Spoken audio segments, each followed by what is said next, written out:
Bonjour à toutes et à tous. Nous avons là quelques questions pour illustrer le fait que les valeurs soient au centre du projet durable. Donc, faut-il obliger les gens à abandonner la voiture ou l'avion? A-t-on le droit de restreindre les libertés au nom de la durabilité? Qui doit payer pour dépolluer? Sommes-nous responsables de la vie des autres? Toutes ces questions s'articulent autour de valeurs. On aurait pu rajouter l'égalité aussi et d'autres. Donc, ce n'est pas volontaire si la solidarité en tout petit. Donc, toutes ces valeurs sont au cœur du projet de la durabilité qui est traversé par ces 4 valeurs et d'autres. Et aussi, c'est celles qui traversent le projet de l'éducation au développement durable. Les valeurs étant à la fois ce qui oriente l'action et ce qui lui donne sa pertinence. Les valeurs sont au cœur aussi de nos compétences, de notre projet d'éducation au développement durable, puisque identifier les valeurs, et notamment les nôtres, fait partie des compétences nécessaires pour s'engager dans un processus transformateur. Donc notre présentation va porter sur la formation aux valeurs dans le cadre du cours d'éthique à l'école, à partir d'un dispositif de dialogue éthique et d'un nouveau moyen que dont mon collègue est co-auteur. Et notre ancrage va se situer au cycle 2 de l'école obligatoire. C'est un dispositif qu'on peut aussi utiliser dans d'autres degrés, bien entendu. Donc c'est un dispositif qui vise à mettre en lumière les valeurs, à les rendre explicites aux yeux des élèves.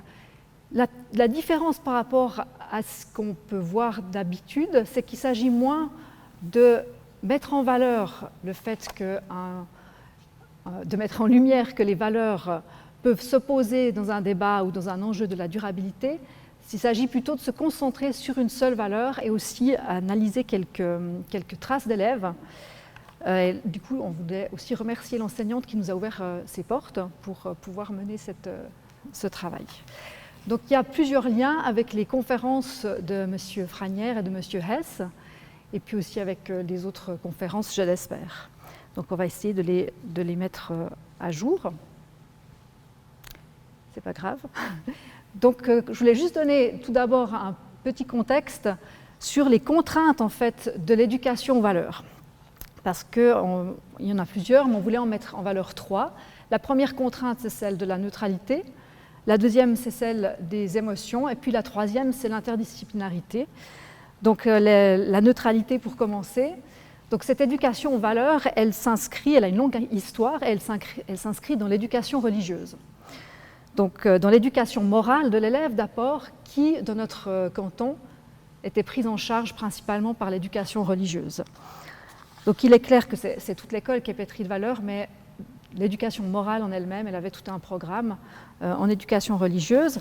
Et puis aujourd'hui, cette éducation morale, elle s'est fortement sécularisée, et son horizon, c'est plutôt l'éducation au vivre ensemble, dans une dimension citoyenne. Je pense que vous connaissez l'éthique et culture religieuse et son programme. Et du coup, c'est vraiment cet horizon, cette sécularisation en cours dont je parle maintenant. Donc, c'est un cours qui est devenu le cours d'éducation d'éthique et culture religieuse en 2011. On va laisser de côté pour l'instant la question de la culture religieuse, même si on l'a vu grâce aux questions qu'elle peut aussi être mobilisée dans l'éducation au développement durable. Donc, la première contrainte dans ce cadre-là de l'éducation cette éducation morale, au fond, cette éducation qui devient une éducation aux valeurs, ça va être de concilier une certaine forme de neutralité politique et intellectuelle et l'encouragement à adhérer à certaines valeurs. Donc ça, c'est une tension qu'on retrouve aussi bien dans l'éducation aux valeurs que dans l'éducation au développement durable. Et dans le cadre de notre dispositif, ça va être de concilier d'un côté l'examen libre des principes, des présupposés d'une valeur, donc libre dans un sens au moyen de la philosophie, et puis la promotion de certaines valeurs, parce qu'il est évident que le changement nécessaire au projet de la durabilité a plus d'accointance avec certaines valeurs qu'avec d'autres. Donc c'est un peu la première tension. L'éducation aux valeurs, elle a d'ailleurs tendance plutôt à emprunter actuellement à la didactique de la philosophie pour enfants, pour articuler ces deux dimensions, comme on le verra tout à l'heure. Alors, ces dispositifs de philosophie pour enfants, ils ont l'intérêt d'encourager l'esprit critique par l'examen des arguments, des justifications, et puis aussi d'encourager la créativité qui font aussi partie de ce référentiel de compétences pour l'éducation au développement durable. D'autre part, c'est un dispositif qui s'ancre aussi dans cette question de la participation active, puisque l'élève est encouragé à s'engager avec sa pensée dans les enjeux de la durabilité.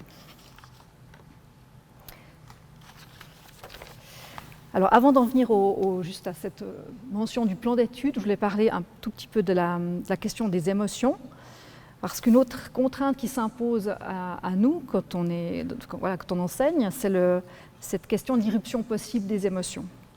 Donc là, on a une tension entre l'éducation au développement durable et puis la protection de l'enfant, et plus particulièrement avec les petits. À quel moment est-ce qu'ils sont équipés pour faire face, pour découvrir les aspects dramatiques de la non-durabilité, que ce soit les morts en masse ou la question de la protection que les adultes devraient leur accorder. Alors, dans nos recherches de littérature, on a trouvé assez peu d'informations concernant l'impact des émotions à l'école primaire. Ce qu'on a vu, c'est que la littérature américaine cite plusieurs fois les travaux de Sobel, qui est l'auteur d'Ecophobia en 1996, et qui, lui, mentionne une espèce de règle qui est répétée par plusieurs éducateurs, qui est de ne pas mentionner de catastrophe jusqu'à l'âge de 9-10 ans. Ce qui n'est pas toujours facile à prendre en compte, puisque les élèves ne vivent pas dans une bulle, ils entendent parler de différents phénomènes non durables. Donc ça, c'est la deuxième tension. Et puis la troisième, ce sera la contrainte de l'interdisciplinarité, c'est-à-dire de l'articulation des principes organisateurs des disciplines. Jusqu'à présent, on a pratiqué l'éthique à l'école, donc dans le cadre de l'éthique et culture religieuse. Je sais bien que l'éthique peut aussi se pratiquer en géographie, en sciences et puis en français avec l'argumentation. Mais en éthique et culture religieuse, traditionnellement, le principe qui organise cette branche, c'est le vivre ensemble. Mais au niveau humain, on a vu tout à l'heure la philosophie, l'éthique dans son sens traditionnel, avec un horizon plutôt centré sur la classe. Donc c'est ce genre de démarche et d'objectifs qu'il fallait rallier à l'éducation au développement durable pour l'élargir à une convivence, c'est le concept que j'emprunte à Caillé, l'anthropologue du don, donc pour l'élargir à d'autres espèces et aussi d'abord à d'autres échelles humaines aussi, à l'échelle mondiale. Donc comment mes collègues s'y ont pris pour concilier ceci dans le cadre de ce moyen, mais bien sûr c'est quelque chose de large, c'est le moyen, et comment concilier en fait éthique et éducation développement durable dans le cadre là du cycle 2.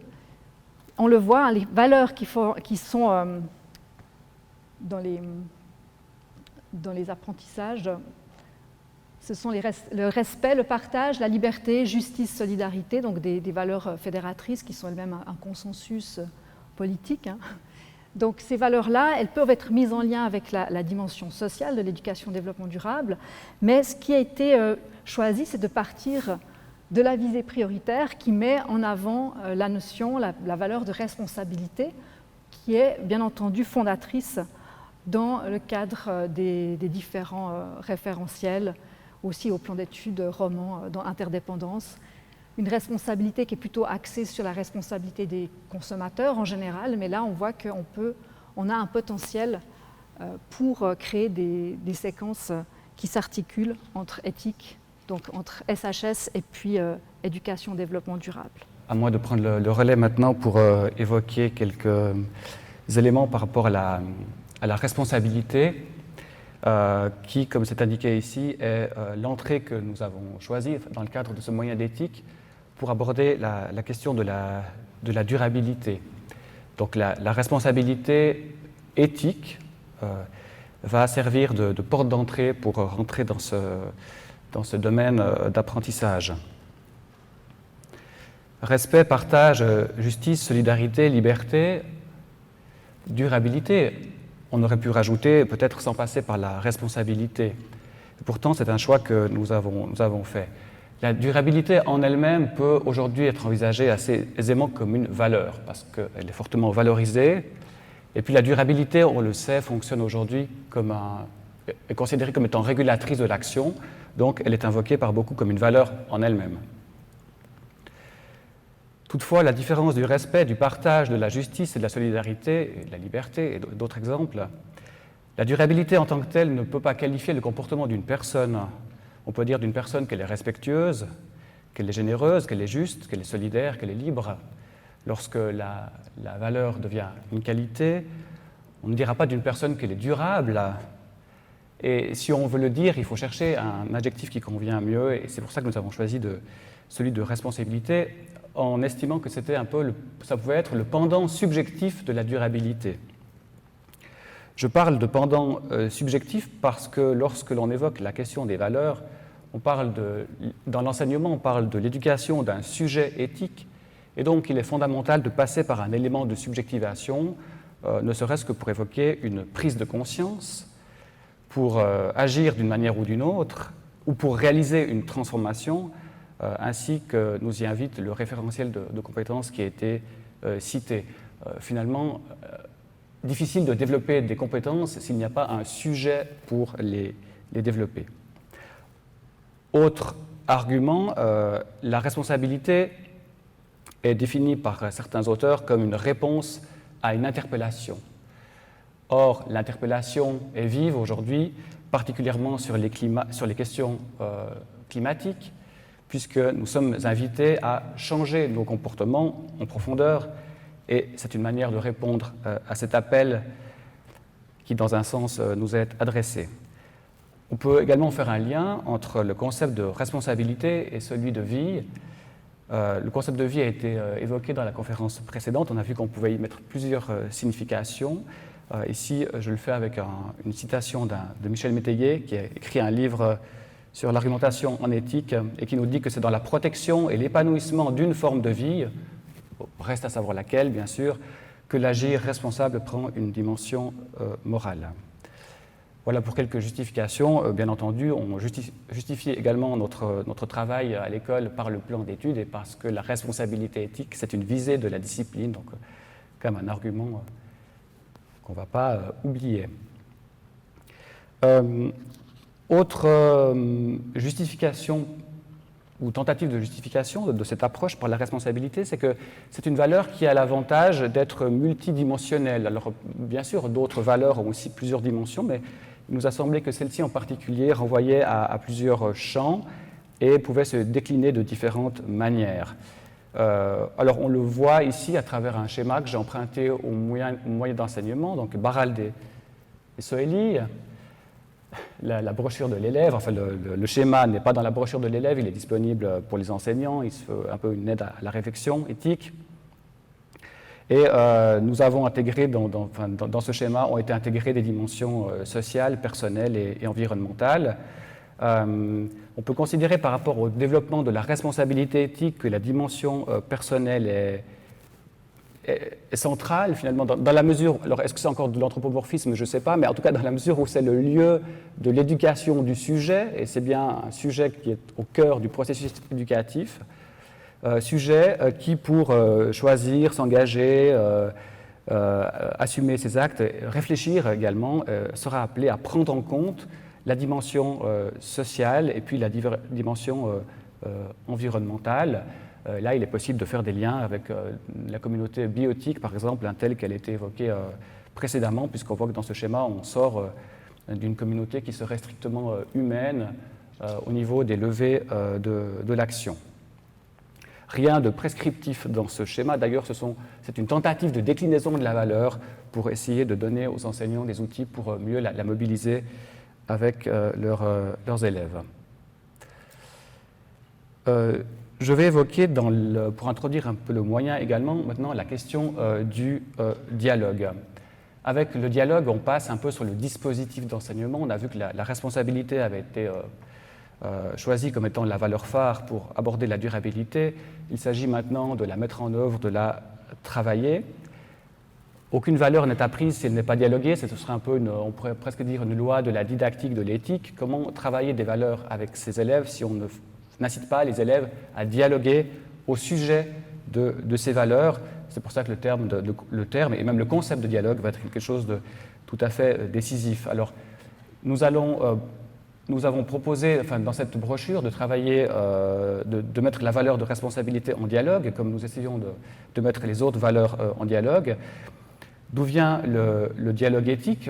Bon, il est vieux, en tout cas comme l'histoire de la philosophie. On peut considérer qu'il a connu un essor particulier au moment de ce qu'on a pu appeler le déclin des morales à fondement, c'est-à-dire dès le moment où ce n'est plus une tradition religieuse, par exemple, qui vous dicte les valeurs, même si ça peut encore bien sûr être le cas, en tout cas partiellement. Mais dès le moment où ces traditions religieuses ont perdu leur influence, où les morales naturelles se sont un petit peu effritées, eh bien, on peut considérer que les individus, un peu renvoyés à eux-mêmes, par le processus de sécularisation, ont dû retrouver en eux des ressources pour guider leur action. Et quand on est seul, face à soi-même, c'est plus simple de se mettre à plusieurs parfois pour trouver des solutions, d'où le développement aussi du dialogue en éthique, défini par cet auteur québécois comme une co-construction rationnelle et dialoguée de consensus susceptible de permettre le vivre ensemble. Il y a un petit aspect redondant avec la définition, puisqu'on a le mot de dialogue qui apparaît dans la définition, mais c'est pour montrer, insister un peu sur ce va-et-vient, finalement, entre différents acteurs qui recherchent des solutions communes, en vue de trouver la paix sociale, l'harmonie et des voies communes viables. Ce sont des finalités du dialogue éthique, et ce qui nous a paru aussi intéressant ici, c'est que finalement, ce sont aussi des objectifs qui sont liés à la durabilité, qu'on retrouve finalement dans les finalités mêmes du dialogue. Et puis, bien sûr, il faut signaler à l'école que le dialogue en éthique, si c'est un dispositif d'apprentissage, donc il est là pour favoriser la discussion au sujet d'une valeur, c'est aussi un objet d'apprentissage en soi, parce que le dialogue a ses écueils et ses difficultés, et on apprend à dialoguer. Ce n'est pas uniquement un moyen pour faire autre chose. Pas de dialogue, pas d'éthique, c'est pour montrer finalement le lien très fort entre les deux. Le dialogue, c'est un peu une manière pour l'éthique d'exister. Et je pense qu'aussi qu'avec l'idée de dialogue, on peut faire un lien avec ce qui a été dit précédemment sur ces entités qui sont en fait des nœuds de relation. Et il y a un peu cette idée que les élèves aussi vont former une sorte de communauté de vie à travers le dialogue. Nous pouvons faire une distinction entre deux types de dialogue ou deux façons de l'envisager, notamment dans le cadre scolaire. Une approche plutôt rationaliste et puis une approche qu'on pourra qualifier de relationnelle. Dans l'approche rationaliste, comme on le voit ici, ce qui est important, c'est que l'élève développe un raisonnement argumentatif qui obéisse à des principes logiques, et donc on va essayer de travailler sur la cohérence de la pensée, où les élèves vont se soutenir mutuellement dans un dialogue dont on va veiller à la fluidité et à la cohérence en termes de logique. Enfin, ça va être une des missions de l'enseignant. Et puis, on peut aussi évoquer à côté de cela une perspective un peu plus relationnelle, où dialoguer, ce n'est pas uniquement échanger des arguments, c'est aussi rencontrer l'autre, c'est aussi échanger des affects, essayer de se mettre à la place de l'autre. Et là, nous allons aussi rentrer dans une dimension éthique de ce qu'on appelle le care, qui va être prédominante ici, où finalement les participants au dialogue vont vraiment essayer de s'écouter également dans leurs préoccupations respectives. Et c'est un petit peu ce type de dialogue qu'on peut essayer de développer à travers les moyens, en estimant que c'est une façon d'envisager le dialogue qui convient assez bien à ce que nous demande la durabilité. Voilà, maintenant nous allons rentrer dans le moyen à proprement parler, en vous présentant le récit qui est proposé aux enfants pour rentrer sur cette question de durabilité. Pour faire entrer les enfants dans une thématique, dans la complexité de la valeur, et ensuite il est suivi par différents exercices qui permettent à l'élève, avant de dialoguer, de faire le point, d'exprimer son opinion personnelle, mais mon collègue montrera ça. D'abord, le récit. Donc, toutes les séquences sont basées sur une classe qui permettent d'exprimer différentes personnalités et surtout sur un duo d'élèves, Barral et Soeli. Et voici les images qui accompagnent le récit, donc ce qui permet un petit peu d'avoir une idée et un soutien pour raconter l'histoire. Donc l'histoire, c'est la classe qui a un jeune enseignant qui travaille à temps partiel dans cette classe et qui les emmène à l'école à la forêt. Donc là, on voit l'interprétation de la dessinatrice. Il a des il a un style bien à lui, que les étudiants avec qui on a travaillé avaient des choses à dire là-dessus, parce que c'est aussi quelque part un stéréotype, on va dire, mais c'est le but aussi, enfin c'est l'interprétation de la dessinatrice, mais c'est aussi, on va y venir, une façon de poser un cadre qui va permettre de donner la place à différentes opinions contradictoires. Donc d'abord, ce stéréotype du prof sympa, c'est aussi une façon pour le concepteur du récit et la dessinatrice de donner une image positive de l'éducation en forêt, donc de ce point de vue de départ. Donc l'enseignant leur fait découvrir différentes espèces en forêt et attire l'attention des élèves sur les atteintes qui sont portées à l'environnement, à la suite de quoi les élèves font des exposés. Donc ça, c'est aussi intéressant, des exposés sur la déforestation, sur différentes notions, sur la question de l'huile de palme, sur la question de la déforestation pour créer du fourrage. Donc là, il y a un lien avec des faits qui peuvent être mobilisés par après ou qui rappellent des choses qui ont été vues en sciences auparavant. Et donc, les élèves, ensuite, il va y avoir une réaction d'une élève qui est la petite fille dans la troisième image, dont l'oncle est bûcheron, et qui, elle, a aussi envie de devenir bûcheron, et qui est fâchée au fond d'un discours qui est uniquement dénonciateur. Donc, par ce biais, on va réintroduire aussi des questions liées, on a l'environnement, et on va réintroduire des questions liées à l'économie et aux enjeux sociaux de ces thèmes de la durabilité. Donc le discours du maître n'est pas bien reçu par tous parce qu'il va toucher à différents métiers de certains élèves, l'un qui a une mère garagiste, l'autre bûcheron effectivement. Donc ça va donner aussi un indicateur de la complexité du problème et un indicateur du côté controversé de la thématique. Donc on n'est pas dans une éducation à l'environnement, avec cette autre dimension qui surgit, économie et sociale, on entre dans l'éducation à la durabilité. Et ça aussi permet à l'enseignant d'avoir une représentation par le récit d'une certaine neutralité, par la diversité de points de vue, ce qui peut être aussi utile par rapport aux collègues, à l'institution, etc., d'avoir cette garantie de neutralité politique. Donc à la fin de l'histoire, l'ambiance est apaisée et donc c'était aussi important d'apporter non seulement cette dimension de neutralité, mais aussi une dimension assez positive étant donné l'âge des élèves. Dans ce cas-là, les drames, les tragédies sont quand même maintenus assez loin par rapport à l'échelle géographique.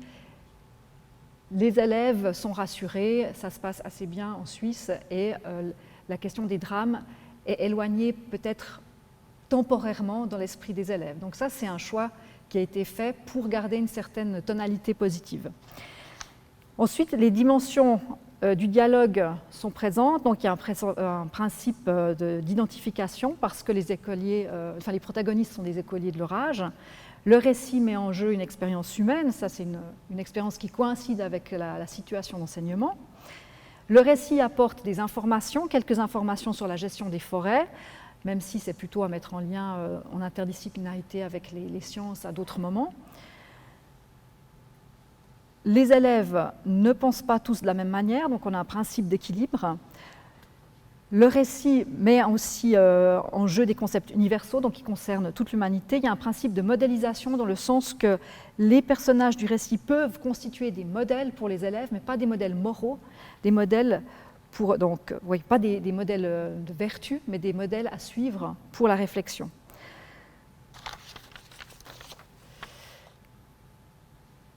Et puis, le dernier principe, l'autocritique, c'est un principe important dans le sens que en mettant en scène des personnages qui évoluent, qui peuvent s'interroger, commettre des erreurs et peut-être revenir sur leurs propos, ça permet aussi aux élèves de changer d'avis.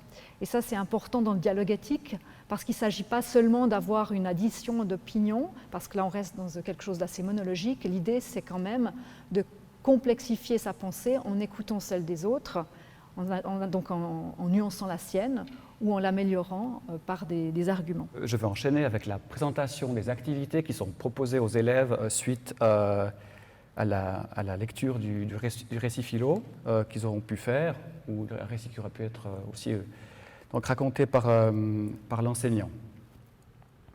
Donc on va retrouver ici une structure d'activité qu'on retrouve également d'ailleurs pour les autres valeurs qui sont proposées dans cette brochure de l'élève. Donc après la lecture, la réflexion éthique va prendre appui sur un passage du récit qu'on a appelé une accroche ou une mini-accroche. Alors l'accroche, qu'est-ce que c'est? C'est un extrait du récit, voire une suite possible de ce dernier qui a été imaginé, qui doit inviter à focaliser l'attention des élèves sur un passage particulier dans lequel il peut y avoir une tension éthique peut-être plus forte que dans un autre passage du récit. Donc vous avez ici cette accroche. Au fur et à mesure des exposés, l'ambiance en classe est devenue un peu pesante pour différentes raisons. Jarot, qui est un papa boucher, n'a pas apprécié la critique des vaches. Barald, dont la maman dirige un grand garage, s'est senti très mal à l'aise quand on a parlé de supprimer les voitures. Quant à l'interdiction de la pâte à tartiner au chocolat, elle a vraiment fait beaucoup de mécontents. De son côté, Soélie est carrément furieuse depuis l'exposé sur le bûcheronnage. Il faut dire qu'elle veut être bûcheronne plus tard, comme vous le savez, ma collègue vous l'a dit, et qu'elle a d'autres idées sur la protection des forêts. Donc, il y a une situation ici de tension, et cette accroche est accompagnée d'une question initiale. En l'occurrence, certains élèves n'ont pas apprécié le contenu des exposés. Pour quelles raisons penses-tu que ce sont de bonnes ou de mauvaises raisons? On a une première question ici qui se veut une question déjà d'évaluation, et ça c'est le propre des questions éthiques avec les enfants. Donc elle vise à former ce qu'on appelle le jugement évaluatif. Est-ce que c'est une bonne ou mauvaise raison? Et puis, on voit qu'ici, cette évaluation va porter sur le ressenti des élèves, enfin des élèves qui sont, dont on parle dans ce récit. Donc c'est une façon de passer un peu l'émotionnel au crible de la raison une première fois. Et puis, là, on va découvrir d'ailleurs la réponse d'un élève. Non, je ne suis pas d'accord de ne plus manger de pâte à tartiner parce que les arbres repoussent et il n'y a pas toutes les pâtes à tartiner qui ont de l'huile de palme. La preuve, le Vomaltine n'en a pas. Donc là, on a un élève qui dit non, là, moi, je ne suis pas d'accord. C'est un exemple. Alors, d'autres disent que, voilà, en effet, ces élèves ont tort. Enfin, c'est assez contrasté hein, si on prend la pluralité, mais là, je vous donne juste un exemple.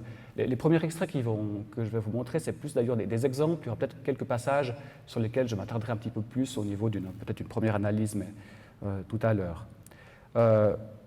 Vous avez ensuite, dans cette brochure, une série qui s'appelle « Questions philo à discuter avec tes camarades ». Alors, ces questions philo se veulent des prolongements de la question précédente, se veulent aussi une extension, et ce sont, alors que la question initiale est finalement assez contextuelle, toujours proche du récit, les questions philo sont là pour prendre un pas de recul. Elles se veulent plutôt généralisantes et ça se veut des questions qui sont ouvertes.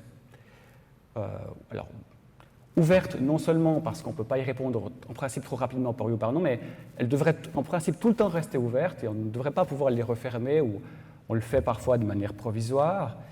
Et finalement, si la question se referme, elle va perdre sa force d'interpellation et donc peut-être que la capacité à nous mobiliser sera moins forte. Là, on a donc ces questions ici sont liées elles portent sur des modifications de comportement, de pratiques, d'habitudes. Il s'agit donc de questionner ces changements à travers ces questions, de voir ce qu'ils impliquent, de faire des distinctions et notamment de se demander s'il est éthiquement recevable d'obliger les gens à modifier leur comportement. Là, il y a quand même la question de la liberté, de la contrainte aussi, qui est une question éthique assez forte hein, sur ces questions, et on aimerait entendre les enfants à ce sujet. Alors, indique ce que tu retiens des questions autour des questions philo. Alors, bien sûr, là, il y a une rubrique qui s'appelle Matras, et l'élève va essayer en une phrase ou deux de dire un petit peu ce qu'il a retenu. Il va pointer un élément, certains un élément fort, parfois des choses un peu plus anecdotiques, naturellement. Cet élève nous dit on ne peut pas plus jamais polluer parce qu'après on n'a plus d'habits, on n'a plus de voitures, plus de plastique. Voilà une posture qu'on pourrait qualifier de réaliste, montrant l'impossibilité d'une forme peut-être de pureté écologique, hein, si on peut utiliser ces termes. Donc, chaque réponse apportée par l'élève pourra traduire une certaine posture par rapport à ces questions. L'exercice se poursuit avec une seconde accroche. Cette fois-ci, c'est une suite du récit qui est imaginée. Les élèves reviennent à l'école après l'après-midi en forêt, et puis dans une discussion un petit peu informelle, l'enseignant encourage ses élèves à entreprendre des choses dans la mesure du possible et de leurs moyens et de leur âge aussi, ou peut-être avec leurs parents, pour favoriser une forme de biodiversité auprès de leur habitat. Danilo a-t-il raison de le faire? Là, la question ne porte pas directement sur un ressenti comme tout à l'heure, mais plutôt sur une option prise par cet enseignant. On demande à l'élève si finalement on estime que Danilo avait bien des raisons de le faire. Alors, là, la plupart des élèves répondront probablement que oui. L'argumentaire pourra toutefois différer. On voit cet élève qui avance divers arguments dans sa conception qu'il a du lien à la nature, et on peut mettre l'accent notamment sur la phrase du milieu. De plus, je trouve que tous les animaux sont passionnants et donc il faut les protéger. Donc, au fond, là, il faudrait les protéger pour eux-mêmes parce qu'ils sont intéressants, et puis c'est une raison qui pourrait peut-être se suffire à elle-même, un argument assez intéressant qu'on peut mettre ici en avant. Ensuite, excusez-moi, oui. Pardon, on aura ensuite une deuxième série donc, de questions philo qui vont être proposées à l'élève. Celle-ci porte plutôt sur la question de la responsabilité prospective. Donc, qu'est-ce qu'on est? Voilà, c'est un peu la question de la responsabilité intergénérationnelle qui a été évoquée tout à l'heure, notamment à travers la question 3, qui est en jeu dans cette question. Tout à l'heure, je vous montrerai peut-être quelques développements de réponses, notamment par rapport à la question 3, développements qui ont été faits donc par oral, puisqu'on parle en effet de dialogue éthique. J'ai pas mis de côté cette notion, mais là on est sur des éléments de synthèse, comme cet élève qui retient que nous sommes assez responsables des animaux qui vivent en Suisse, mais pas vraiment en France, en Espagne, en Italie et sur d'autres continents, parce que si les Africains tuent des animaux, on n'y peut rien. On n'y peut rien, donc, comme vous le voyez, c'est l'élève qui l'a souligné, c'est pas l'enseignant, c'est pas moi non plus, donc ça je trouve intéressant parce que c'est une expression qui, par rapport au fil rouge de la responsabilité, qui peut être intéressante à creuser. Que veut dire l'élève quand il dit on n'y peut rien? Est-ce que c'est un aveu d'impuissance ou c'est plutôt une posture de désengagement? Donc est-ce que ce n'est pas mon problème ou on ne peut rien y faire? C'est quelque chose qu'on pourrait creuser avec cet élève. Le dialogue éthique, dans la brochure qu'on a proposée aux élèves, est appelé à se poursuivre à travers différentes activités, qui ne sont pas directement liées au récit, comme c'est le cas à l'écran. Là, vous avez différents items qui sont autant d'actions contributives à la durabilité. Et puis, l'enjeu ici n'a pas été de demander à l'élève s'il pense que ça contribue ou pas à la durabilité, parce qu'il semble bien que ce soit le cas pour toutes ces occurrences, mais plutôt d'évaluer un petit peu ce qu'il estime plus important ou pas de son point de vue par rapport à sa propre perception. Donc là, on est vraiment sur une forme de hiérarchisation, un petit peu, ou une évaluation tout à fait individuelle. C'est son appréciation qui va faire foi, il n'y aura pas de corrigé, il n'y a pas de juste ou faux en fonction de ça. C'est plutôt un curseur à poser pour générer de nouvelles discussions au sein du groupe. On a une autre activité qui est proposée aussi, c'est ce qu'on appelle les amis de la responsabilité. Alors on l'a fait pour chaque valeur. Et donc dans le cas précis, donc vous avez une série de verbes en lien avec la thématique de la durabilité. Et puis l'élève est appelé à souligner ce qu'il estime être le plus proche de sa conception de la responsabilité environnementale et sociale. Et la séquence d'enseignement se termine par une définition personnelle où l'élève va de nouveau, un peu en guise de synthèse, dire un petit peu ce qu'il a retenu de la thématique. Il peut aussi dessiner quelque chose d'ailleurs. Alors on va voir comment réagit un élève par rapport à ses activités. Être responsable, c'est, donc entoure les verbes qui ont le plus à voir avec l'idée que tu te fais de la responsabilité sociale et environnementale. On voit que cet élève, alors, il a fait ce qu'on lui a demandé, il a même été plus loin parce qu'il a entouré des verbes plusieurs fois, donc il a introduit une sorte de hiérarchie. Donc pour lui, la responsabilité, c'est d'abord préserver et partager, c'est ensuite respecter, économiser, et puis probablement ce n'est pas du tout gaspiller, changer, conserver, consommer. En tout cas, il n'y a pas ces verbes-là font partie du même groupe, mais là, il a établi une forme de hiérarchisation et c'est des cercles de proximité avec la responsabilité, donc il est tout à fait rentré dans l'exercice. Une définition qu'il propose pour terminer, là on voit qu'il a retenu ce qui a été travaillé dans la séquence, à savoir qu'il y avait un aspect humain et puis un aspect concernant le vivant, en quelque sorte, et il a illustré ça donc avec la métaphore d'un berger s'occupant de ses moutons. Donc, la question du loup n'est pas directement évoquée dans le dessin, mais peut-être en arrière-fond, on ne sait pas. Voilà. Alors, je regarde un petit peu le temps qu'on a à disposition. On a commencé en retard, mais je puisse m'organiser avec ma collègue. Un petit bout. Voilà. Alors, j'aimerais revenir avec vous sur quelques traces orales. Donc, à travers cette question qui était posée aux enfants dans le dialogue, est-on responsable de la vie des personnes qui naîtront dans 50 ans ou dans 100 ans? Alors, cette question et deux autres ont été discutées par une enseignante donc, qui nous a ouvert la porte de sa classe. Et puis, je vous livre ici un premier extrait qui concerne donc la réponse à cette question. Ouais, je vous laisse peut-être lire ce passage.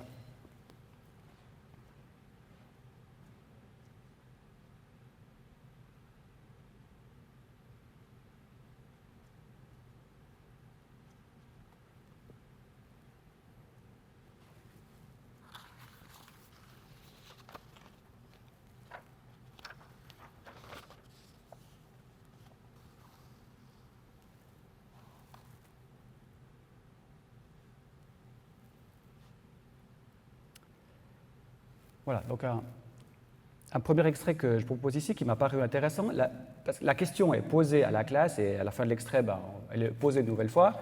Donc, qu'est-ce qu'on a fait entre deux? On a gravité un peu autour de la question, on a essayé de l'entendre un petit peu, on n'a pas encore vraiment apporté des éléments de réponse, on est en train d'entendre encore la question, on cherche à mieux la comprendre. Alors, à partir de là, j'aimerais mettre en évidence trois notions ou trois concepts qui sont apparus par rapport à ce développement et qui vont en même temps faire un peu office d'obstacle ou de difficulté ou de défi peut-être pour une pensée de ce qu'on peut appeler la responsabilité prospective, donc pour les générations à venir. Il y a une première difficulté, on le voit, qui peut être liée à la notion d'éloignement. Donc à l'échelle de la vie d'un enfant de 10 ans, 2072, 2122 représente un éloignement très important. L'enseignant en a bien conscience et essaye en quelque sorte de poser cet éloignement avec les élèves, de le voir en face, de le situer sur une ligne de temps, ce qui est une façon de l'objectiver pour mieux l'appréhender. Plus ou moins conscientisé par les élèves, cet éloignement peut constituer en soi un obstacle à la responsabilité éthique. Si en effet, comme le dit Michel Métayer, que j'ai déjà cité, l'éthique de la sollicitude trouve de meilleurs ancrages dans des espaces de proximité, propices à la formulation d'attentes légitimes et consensuelles entre partenaires engagés dans des histoires d'interaction.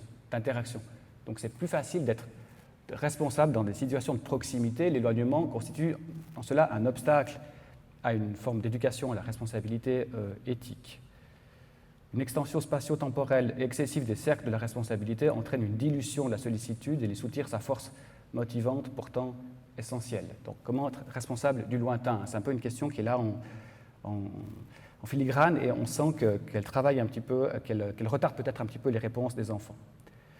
Il y a un autre concept que j'aimerais mettre en avant dans ce passage, c'est celui de l'anonymat qui ressort particulièrement lorsque l'enseignante dit à la fin de l'extrait, après aussi avoir dû reprendre un petit peu les élèves pour la discipline, finalement, est-ce que vous vous sentez responsable finalement de toutes ces personnes? Donc voilà la reformulation qui est proposée par l'enseignante et je l'ai trouvée particulièrement intéressante.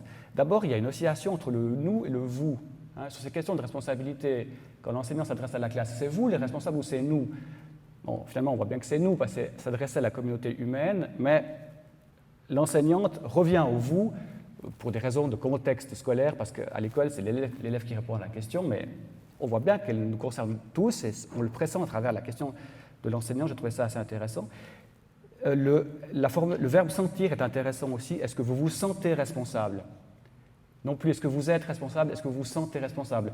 C'est-à-dire, c'est sans doute un bon levier didactique pour essayer de faire évaluer le degré de responsabilité par l'élève.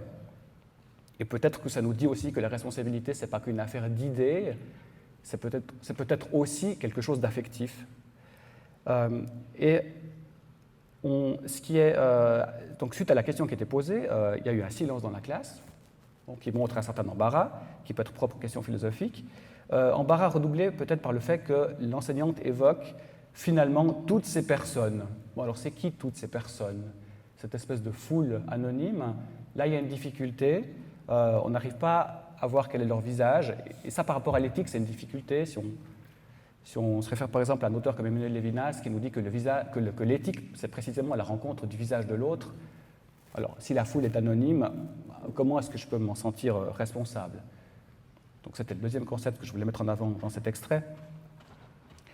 Et puis, un autre concept qui apparaît aussi, c'est la question de la finitude, qui apparaît. Ah ben, je pense qu'on sera mort, ouais. En tout cas, c'est l'enseignante qui parle. Hein. En tout cas, moi, je serai, mais vous avez, on va dire, vous avez 10 ans, vous aurez 110 ans, ben, il y en aura beaucoup, ben, je souhaite que vous soyez en vie, mais il y en a quand même peu de chance. Alors, est-ce que vous vous sentez responsable de cette vie de ces gens? Donc là, il y a la question de la mort qui intervient ici, et ce qui est intéressant aussi, je trouve, c'est que, bon, on peut penser bien sûr que la question de la mort, sur les questions de durabilité, vient en lien avec la finitude des espèces, ou qui sait de l'espèce humaine, mais là, c'est d'abord ma propre finitude en tant qu'individu qui rentre en jeu, et c'est celle-là dont l'élève va prendre conscience à ce moment-là. Autre obstacle à la responsabilité éthique, si moi-même je ne suis plus là, est-ce que je suis encore responsable des gens qui vont venir après moi? Ça peut virer presque à l'héroïsme moral, peut-être pour un enfant. Donc ça, c'est aussi une difficulté. Alors, donc, on voit il y a des obstacles conceptuels pour développer la pensée éthique sur ces questions, notamment en termes d'anonymat, d'éloignement et de finitude. Alors bon, qu'est-ce qu'on peut en conclure? Qu'est-ce qu'on peut en faire? Voilà, la résistance a aussi ses vertus, ça force, ça incite à penser différemment, et finalement les questions philosophiques, les questions éthiques sont des questions résistantes, donc l'élève va essayer de se décentrer pour apporter des éléments de réponse. Ces obstacles vont inciter les élèves à réfléchir aux vivants et aux relations qu'entretiennent les vivants entre eux, même lorsqu'ils ne seront plus là.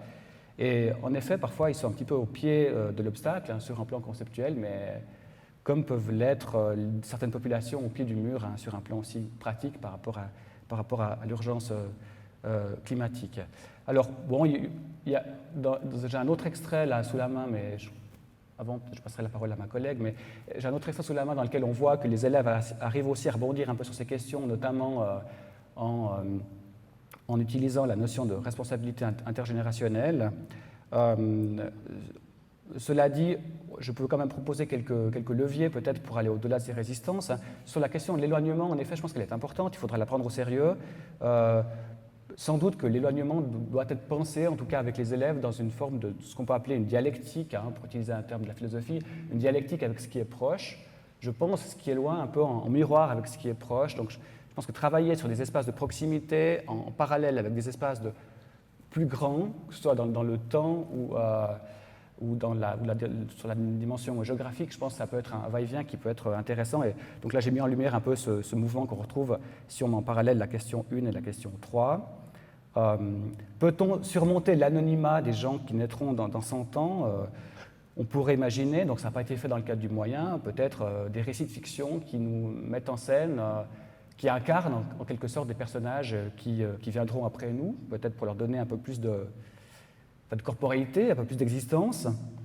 Et puis sur la question de la finitude, c'est les élèves eux-mêmes qui vont rebondir là-dessus en introduisant par eux-mêmes une réflexion sur la naissance et les générations qui se poursuivent par ce phénomène-là. On le voit notamment dans un autre extrait.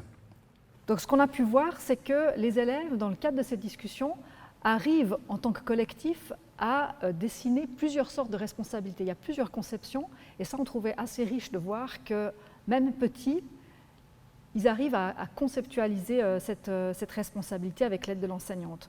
La première phrase qui s'exprime, je vais vous donner l'extrait tout à l'heure, c'est simplement une responsabilité mécanique, c'est la reconnaissance d'une cause. Mais très vite, ils sont capables de problématiser. Un élève va, enfin là ils sont plusieurs en fait, à concevoir la responsabilité comme une faute. Donc ça c'est assez classique on va dire, c'est lié au droit, c'est lié aussi aux conceptions religieuses, donc c'est la conséquence d'un acte de transgression. Et c'est autour de cette transgression qu'ils vont beaucoup discuter. Quel est l'interdit dont on parle, hein.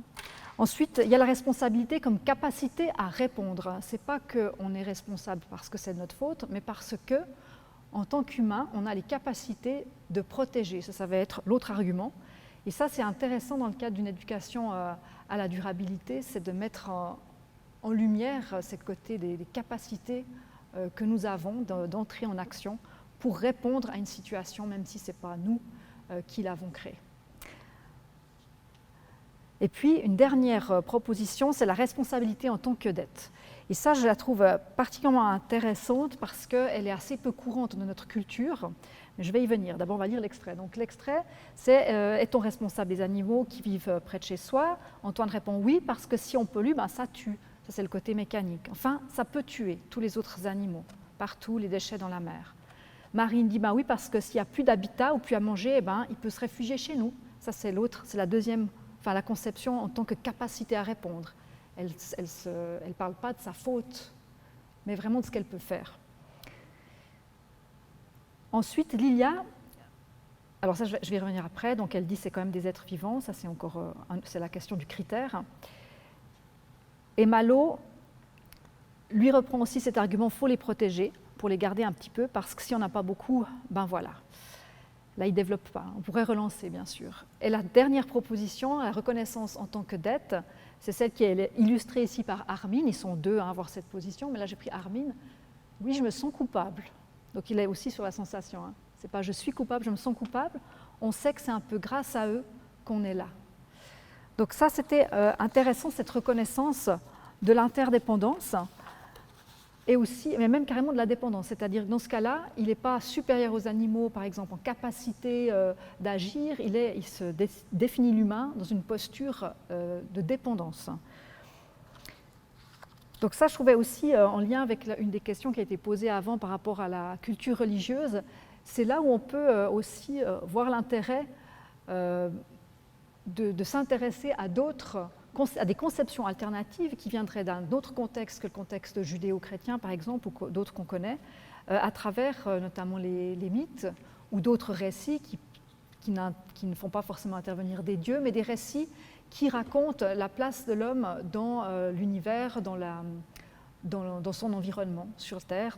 Ça permet de voir, non pas d'envisager le futur, hein, ça c'était le thème de la conférence de Madame Losley, mais d'avoir des conceptions différentes qui ensuite peuvent donner lieu à un approfondissement de la pensée. Et pourquoi pas une transformation. Donc ça c'est le moyen aux origines du monde, qu'il faut bien sûr adapter pour les aider, mais qui pose des questions. Quelle est la place des êtres humains dans l'univers qui peut être aussi utile? Il y a d'autres moyens qui sont produits par les ressources les ressources officielles, qui sont ceux-ci, qui sont peut-être intéressants de ce point de vue-là. Une autre chose intéressante en lien avec la mort, on a parlé de sa propre finitude, c'est la question de la vie des autres, donc la vie des animaux en l'occurrence. On voit ici qu'il y a plusieurs critères. Il y a une discussion chez les élèves autour de ce qu'est la mort admissible. Ils ne sont pas d'accord à ce sujet-là. Pour certains, il faut les protéger parce que c'est des êtres vivants aussi. Donc on voit qu'on leur donne une identité, une valeur identique à celle des êtres humains. Et pour d'autres, c'est la question de l'extinction. Donc la mort durable, c'est celle qui n'est pas une mort de masse. Donc on voit que certains élèves mettent la barre très très loin. En fait, c'est la mort, c'est l'extinction qui est problématique. Donc il y a une discussion sur la limite de la mort admissible qui est faite par les élèves. Et puis dans les raisons de sauver les êtres sensibles, enfin les animaux dans ce cas-là, c'est intéressant de voir que les élèves, même petits, retrouvent des arguments qu'on a vus tout à l'heure, qui sont donnés par des philosophes. Alors, ils les disent à leur manière, par des mots simples, hein, mais on retrouve cette question du biocentrisme. Ah, c'est la fin. Par exemple, c'est quand même des êtres vivants aussi. On retrouve l'utilitarisme, il faut les sauver. Alors ça, c'est la dernière ligne. C'est quelque chose quand même d'essentiel. Enfin, plein de nourriture. Enfin, on n'a pas de la nourriture comme ça. On a besoin de la viande, elle le dit. Si on fait partir les animaux, on ne pourra plus vivre. Donc ça, c'est l'utilitarisme. Les animaux, on en a besoin. La reconnaissance d'une interdépendance qui met l'humain quand même au centre. Il y a une petite discussion aussi sur la question de la souffrance, avec une discussion sur les conditions d'élevage. Et on voit que les élèves sont sensibles à ce qu'ils voient dans les médias et qu'ils le réinvestissent dans la discussion. Pour faire assez rapidement, on a vu quand même qu'il y a une difficulté à penser pour les élèves, c'est d'imaginer un monde non domestiqué. Je ne veux pas dire sauvage, parce que c'est une connotation, mais disons un monde qui ne soit pas pris en charge par les humains. Par exemple, la question des animaux qui sont donnés en exemple, c'est très difficile. Enfin, on n'a pas d'exemples qui sont donnés dans la conversation d'animaux non domestiques ou d'animaux qui n'appartiennent pas à un imaginaire. Bon, alors les éléphants ne sont pas imaginaires, mais enfin, c'est les animaux de la savane qui font partie un peu des biens de consommation de la petite enfance. On les a sur les mobiles, sur les habits. Enfin, c'est ces animaux, des animaux qui sont très éloignés ou imaginaires qui sont mobilisés par les élèves. C'est difficile pour eux de penser insectes, de penser vie du sol, etc. Donc c'est vraiment l'animal domestique qui permet de penser le rapport à l'être humain. C'est comme s'il y avait, je dramatise un peu, mais comme s'il n'y avait pas d'expérience d'un espace qui ne soit pas un espace aménagé. Et ça nous indique que ça peut être intéressant de rechercher des moyens qui permettent de faire cette connexion, oui, à la nature. En dehors de l'éducation à la forêt, il y a quelques moyens, mais on en parlera une autre fois. Je voulais juste revenir sur la question de l'échelle. Les élèves ont beaucoup de peine enfin pas beaucoup de peine, ils ont des hésitations qui sont intéressantes. C'est pas une peine, c'est entre ça tue, ça peut tuer un petit peu, ça tue tous les animaux. L'exemple d'Olivia, on est un petit peu responsable tout le temps. Donc il y a beaucoup d'hésitations liées à l'ampleur et à l'échelle, et je voulais juste finir là-dessus sur les hypothèses concernant ces hésitations. Soit on peut le voir comme une difficulté conceptuelle, parce que c'est difficile, on l'a vu, de penser une responsabilité collective, pour nous aussi, mais il y a aussi cette difficulté psychologique. On s'est demandé si les élèves, au fond, n'étaient pas maintenus dans le secret, en fait, de l'ampleur du désastre, et que du coup, ils ont de la peine à l'évaluer parce qu'il leur manque une réponse. C'est un petit peu on le voit quand on voit l'enseignante, en fait, dans les relances qu'elle fait, qui cherche à les éloigner, au fond, de la réalisation, d'une certaine forme de réalisation, par des questions. Elle les recentre sur qu'est-ce que vous pouvez faire à votre échelle. On voit qu'elle cherche à les protéger, et je pense que c'est quelque chose qu'il nous faut intégrer dans nos réflexions, cette question de la mort, au fond, et puis du mal, de la responsabilité dans le sens moral. Et il existe un moyen, enfin c'est pas non plus parler de la mort à l'école, qui a été rédigé par notre collègue Christine Faver-Caputo, qui a été rédigé bien avant qu'on parle d'éducation au développement durable. Donc cette question de la mort de masse n'est pas prise en compte, mais qui permet quand même une éducation à la mort. Et puis je voulais signaler qu'elle fonde un centre de compétences sur la mort à l'école, avec une dimension de réflexion en lien avec notamment le développement durable. Donc c'est un travail futur. Voilà. Merci beaucoup de votre attention.